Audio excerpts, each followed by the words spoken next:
ಇತಿಹಾಸದ ಆಧಾರಗಳು. ಇತಿಹಾಸ ಎಂದರೆ ಹಿಂದೆ ಆಗಿ ಹೋದ ಘಟನೆಗಳನ್ನು ಇಂದು ನಾವು ಕ್ರಮಬದ್ಧವಾಗಿ ಅಧ್ಯಯನ ಮಾಡುವುದಕ್ಕೆ ನಾವು ಇತಿಹಾಸ ಎಂದು ಕರೆಯುತ್ತೇವೆ. ಹಾಗಾದರೆ ಇತಿಹಾಸವನ್ನು ಹೇಗೆ ತಿಳ್ಕೊಳ್ಬೋದು, ಯಾವುದರ ಆಧಾರದ ಮೇಲೆ ತಿಳ್ಕೊಳ್ಬೋದು ಅಂತ ನೋಡೋದಾದರೆ, ಇತಿಹಾಸದ ಆಧಾರಗಳಲ್ಲಿ ಪ್ರಮುಖವಾಗಿ 2 ವಿಧಗಳು.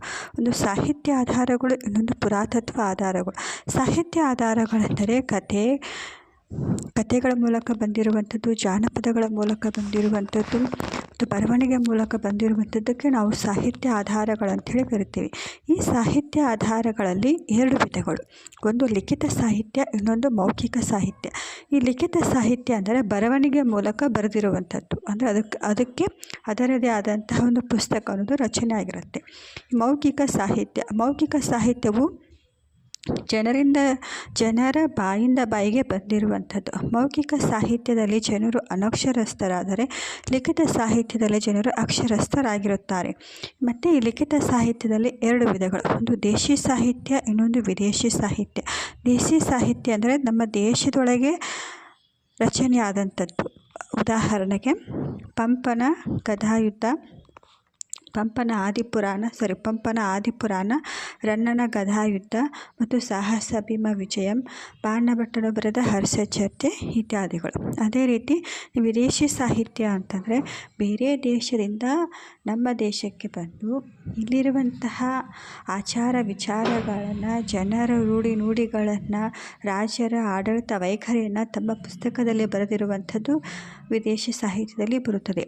ಉದಾಹರಣೆಯಾಗಿ ವಾಹಿಯಾನಿನ ಫೋಕೋಕಿ ಮತ್ತು ಹುಯೆನ್ಸಾಂಗನ ಸಿಯೋಕಿ ಇತ್ಯಾದಿಗಳು. ಇನ್ನು ಮೌಖಿಕ ಸಾಹಿತ್ಯಕ್ಕೆ ಬರುವುದಾದರೆ, ಮೊದಲನೇದಾಗಿ ಲಾವಣಿಗಳು, ಹಾಡುಗಳ ಮೂಲಕ ಬರುವಂಥದ್ದು, ಜಾನಪದ ಕಥೆಗಳು, ಜನರ ಬಾಯಿಂದ ಬಾಯಿಗೆ ಬಂದಿರುವಂಥದ್ದು, ಐತಿಹ್ಯಗಳು ಅಂದರೆ ಕರಗ ಉತ್ಸವ ಆಗಿರ್ಬೋದು, ವೀರಗಾಸೆ ಆಗಿರ್ಬೋದು, ಇವೆಲ್ಲವೂ ಕೂಡ ಮೌಖಿಕ ಸಾಹಿತ್ಯದ ಮೂಲಕ ಬಂದಿರುವಂಥದ್ದು. ಇನ್ನು 2ನೇದಾಗಿ ನೋಡೋದಾದರೆ ಪುರಾತತ್ವ ಆಧಾರಗಳೆಂದರೆ ಹಿಂದೆ ಮಾನವರು ನಿರ್ಮಿಸಿದ ಮತ್ತು ಬಳಸಿದ ಭೌತಿಕ ವಸ್ತುಗಳ ಅವಶೇಷಗಳನ್ನು ನಾವು ಪುರಾತತ್ವ ಆಧಾರಗಳು ಅಂಥೇಳಿ ಕರಿತೀವಿ.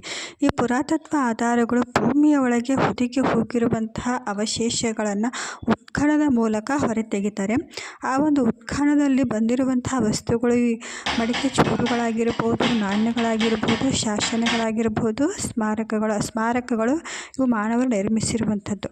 ಉತ್ಖನನ ಅಂತಂದರೆ ಮಾನವರು ಪ್ರಾಚೀನ ಅವಶೇಷ ಅಥವಾ ಪಳೆಯುಳಿಕೆಗಳನ್ನು ಹೊರತೆಗೆಯಲು ಬಳಸಿರುವಂಥ ಒಂದು ವೈಜ್ಞಾನಿಕ ವಿಧಾನವನ್ನು ನಾವು ಉತ್ಖನನ ಅಂಥೇಳಿ ಕರಿತೀವಿ. ಇನ್ನು ಈ ಪುರಾತತ್ವ ಆಧಾರಗಳಲ್ಲಿ 4 ವಿಧಗಳನ್ನು ನಾವು ಕಾಣ್ಬೋದು. ಸ್ಮಾರಕಗಳು, ನಾಣ್ಯಗಳು, ಶಾಸನಗಳು, ಇತರ ಅವಶೇಷಗಳು.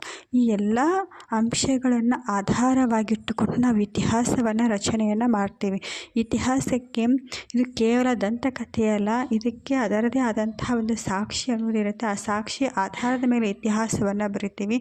ಉದಾಹರಣೆ, ಶಿಲಾಯುಗದಲ್ಲಿ ಹೇಗಿತ್ತು, ಮಧ್ಯಶಿಲಾಯುಗದಲ್ಲಿ ಹೇಗಿತ್ತು, ನವಶಿಲಾಯುಗದಲ್ಲಿ ಏನಾಯಿತು, ಪ್ರಾಚೀನ ಭಾರತ ಹೇಗಿತ್ತು, ಮಧ್ಯ ಭಾರತ ಹೇಗಿತ್ತು, ಈಗ